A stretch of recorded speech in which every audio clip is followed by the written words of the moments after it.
Çfarë do kishte në këtë rast Meryl Streep? Po dhe duan e kanë nga një opinion të tërë. Patjetër më le ta japin në mendon që presin. Meryl Streep për shembull do ishte në këtë rast Tim Rozi? Meryl Streep po, sepse është feministe, është grua e zgjuar, është artiste angazhuar, është një artiste që i respekton kolegët, unë se kam dëgjuar Meryl Streep aq sa ka mundur të flas për kolegët, jetën private e ka mbajtur gjithmonë private, po se kam dëgjuar të flas atë për kolegët e saj, shokët, miqtë, jo vetëm me këka raporte më të afërta, është një mënyrë për të të mësuar se si të raportohesh, ndonjëri bëj edhe i ndaj në rrjetet sociale. Por mund të jetë po prap një deklaratë e Meryl Streep, ose më saktë një pjesë e intervistës Meryl Streep që ne mund të na bëjë të hapim një temë tjetër mbas Tim Rozi. Sepse Meryl, nuk e dija po besoj se të gjithë e kanë parë këtë filmin Dead Becomes You, dhe me shqip nuk e di si është për këtë, se thot shafraku në çdo gjuhë përkthehet ndryshe titulli. Kur vdekja me emrin e saj. Po jo, duhet jetë përkthyer në më afër shqipit.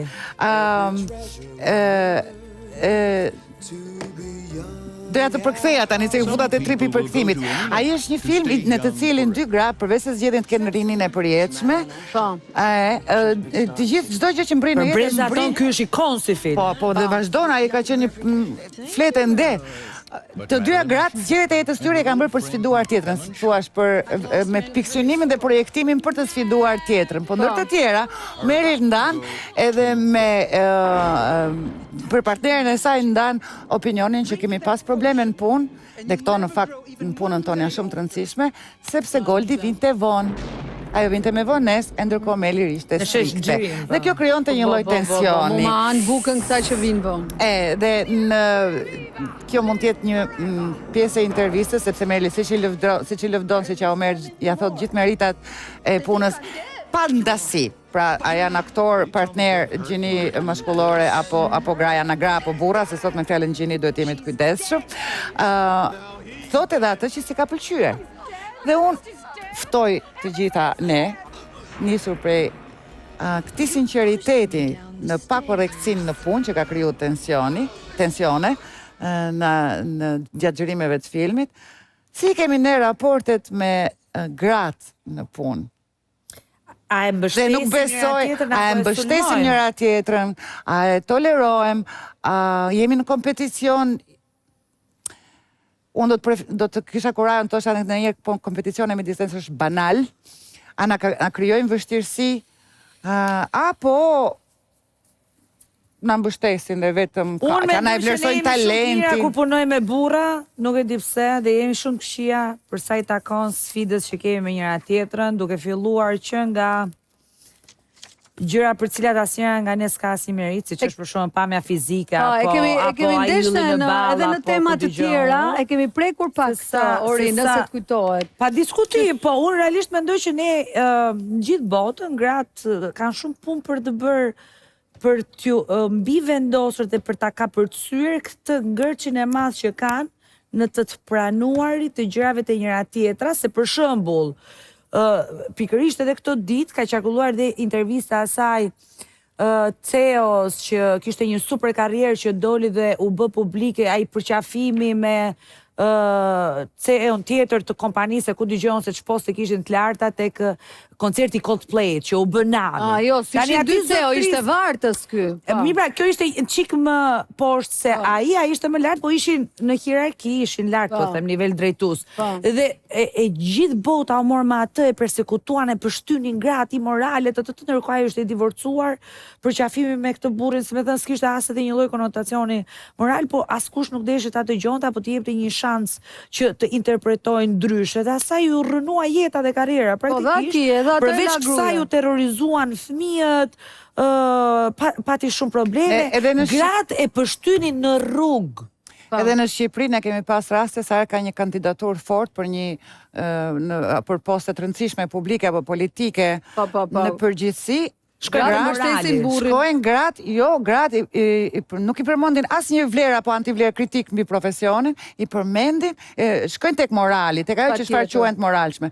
Unë mbaj mend kur unë kam konkuruar për drejtoresh teatri, 1, 2 herë kam konkuruar gjithsej, dhe Ema Andrea, një nga konkurrentët e ju kujtojmë që është e divorcuar, nuk ishte kaq e thjesht fjalia, por ja sillte ndërmend publikut se çfarë lidhje ka edhe kishte dhe do të ketë ndonjëherë në profesionin tim, talentin tim, martuar apo e martuar, apo me ke e lidhur, apo me se lidhur, unë nuk e di ende, por natyrisht që I përdorin këto mjete që janë të dobta, edhe në politike keni vënë re. Gratë sulmohen tek ajo që ne e quajmë moral, pra tek jeta private, tek marrëdhëniet private që ka pas. Dhe, përsa rrjetet sociale na lejojnë të shikojmë dhe komentet, gratë që komentojnë janë po njësoj kundër grave, sidomos me këto mjete banale. Dhe në profesion, unë se dia ju ka qëllu në rrugtimin tuj, nga cilat, atja u bë një pyetje. Keni pas më shumë pengesa në karrierën tuj? Nga gratë. Nga gratë? Nga gratë. Mos e bëj pyetjen fare. Në përgjithësi nga gratë, dhe kur kam pas nga burr, jam trondit, të më thënë, jam habit shumë, sepse nga gratë isha aq e mësuar, sa s'më bën të përshtypje. Po flasë që unë mendoj që është edhe pak si me mosh, nuk e mendoj që, se edhe unë mund të kem qenë në një sfid me një vajzë tjetër, në subconscious time, mund të kem qenë duke sfiduar veten nëpërmjet dikujt në punë, por asnjëherë duke prishur punë. Po në përgjithësi kam qenë aq e mësuar me këtë sulmin e grave ndaj meje, sa kur më ka sulmuar një mashkull, një mashkull, jam habitur shumë, dhe kam thënë ç'le.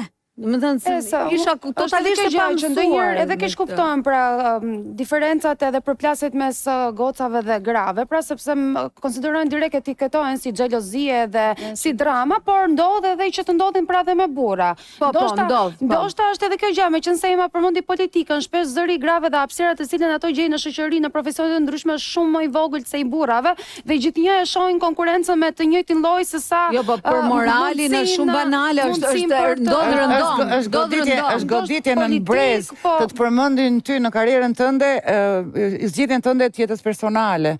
Dhe nuk e kuptoj as motivi, nuk kemi dëgjuar ndonjëherë për një burr në karrierë në një gabim që ka bërë, ose për çfarë do lloj gjëje gjykohet, të thonë apo se bashkëshortja ose historitë e tij personale. Kur dalin historitë personale dalin sepse skandalet do të plasin, por askush si gjykon. O Ema, më fal, po nëse duan të atakojnë një burr, nuk e atakojnë për jo, më fal, nuk e atakojnë për veprimet e tij dhe për sjelljen e tij. E shajnë nënën, I shajnë motrën, I shajnë gruan. Kur? Do të thënë, nëse burri me burr do atakohet, nuk atakohet nëse ti e I përdal, ose ti bën këtë. Gjithmonë I thon gruaja jote, nëna jote dhe motra jote. Pra edhe nëse duan të atakojnë, pra targeti I mlefit edhe midis burrash është gruaja. Shiko, gjithsesi unë mendoj që nuk është çështja vetëm te ataku moral, çështja është e sfida që ne ndërtojmë njëra tjetrën. Unë ato, po sa dur sa drejtoresha ka bëjmë gjithnjë krahasime me të njëjtin lloj, pra nuk se krahasojmë me burra, nëse duam të arrim diko se kemi referencë, gjithnjë kemi referencë të njëjtit lloj, të njëjta ti e përmende politikën dhe në politikë vërteta është që për shembull për mua gjëja më diskriminuese sado që s'duam është deri diku një farë garancie, është çështja kotave për shembull në përfaqësi. Tani kotat të detyrojnë ty që ti do të sfidosh me njëra tjetrën, ne përmenda zërin. E the.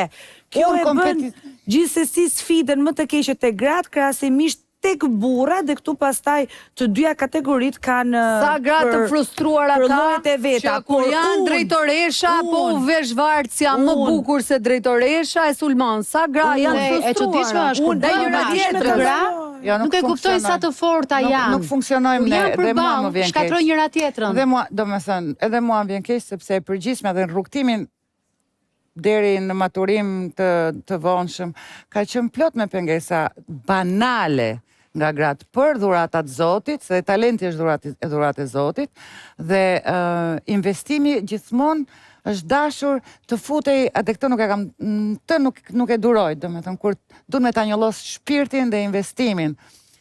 e barabarta jote. Për çfarë dhurate na ka bë Zoti, nuk duhet me usulmu as me njëra tjetrën. A mund ta them një gjë nuk përjashtoj këtu edhe burrat të cilët nuk e pranojnë dot që ti je edhe me dhurata nga Zoti, por edhe zonja na pas kërkishe qenë edhe inteligjente dhe e studiuar. A mund të them një gjë dhe dua të qëndroj të lutem te gratë, se po dolëm te burrat pastaj tema ndryshon.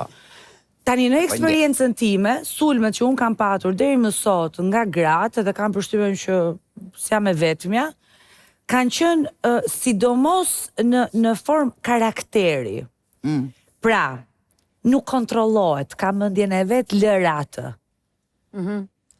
Pra, me atë karakteristik që normalisht duhet jetë aseti yt kryesor që ti duhet marrësh merit për këtë fakt. Ama kjo i është në burrave që kanë patur diçka në dorë nga këto gra. Por nuk është dëgjuar nga ata dhe mua më pëlqen shumë që burrat këtë helmin që ne hedhin për njëra tjetrën, jo në të gjitha rastet e dëgjojnë.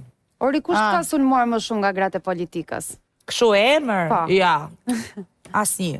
Po shprejen, ja doli kjo... Dëgjoj, nëse unë të përmend emra, e para nuk i njeh askush. Unë jam shumë e qartë që të gjithë mendojnë ato lart. Politik i njohim. Kështu që na përmend një emër? Jo, sepse nuk po flas për një... Shiko, nuk është çështja te gratë deputete. Gratë deputete kanë qenë në të njëjtën tavë si unë. Po flas edhe në biznes, edhe në hierarki pune, në institucione, edhe në vende të tjera, se unë kam qenë 4 vjet që punoj. Sulmi vinte gjithmonë në rrogos nga gratë tek ta burra që kishin pushtetin dhe mundësinë e vendimarrjes për të zhveshur ty nga disa vlera duke munduar që të manipulonin dhe ata pra te vendimarrja që do. Dhe këtë e ndjej akoma sot. Po, pastaj për duar trokitur këtu janë burrat që nuk i dëgjojnë këto gra. Prandaj e desha ta them. Ta themi këtë. Se un prap, domethënë, në shumë raste e kam marr hakun tim në punë. Dhe kam vërtetuar që fjala dhe mlefi dhe inati është perceptuar fiks në përmasën që ka patur. Pra jo të gjithë manipulohen. Do doja që të... Një lajm i mirë është që nga gjithë të sulme, që është për të dalë mbi ujë do dalë. Domethënë këto janë vështirësira që të dalin rrugës, por nuk mendoj se janë shumë pengusa. Po sikur ta mbështesin njëra tjetrën do ishte shumë mirë. I kam shumë qef vështirësitë. E shijon pastaj fitoren. Por kur janë banale, se ndonjëherë janë aq banale sa nuk ja blen as të kthesh kokën. Jo më të kthesh përgjigje. Jo, ju lutem, magjia që nuk e dëgjoj. Unë doja vakt të merr Gigi Çati nuk e lë magjia të. Mendim të shkurtër për Gigi Çate. Hajde një mendim shkurtër nga secila. Përshëndetje vajza. Jam në një situatë që nuk po di si ta kuptoj. Dua një mendim. Burri im në shtëpi është nervoz, gjithmonë me vërejtje. Sa po dalim jashtë, shndrohet në një tjetër burr. I dashur, i qeshur, baba shëmbullor dhe të gjithë e lavdrojnë. Diem sikur jetoj me dy versione të njëjtit person. Si ta përballoj? Hipokrit. E ke burrin me dy fytyra, një në shtëpi, një në punë. Bëni seks. Liro! Po.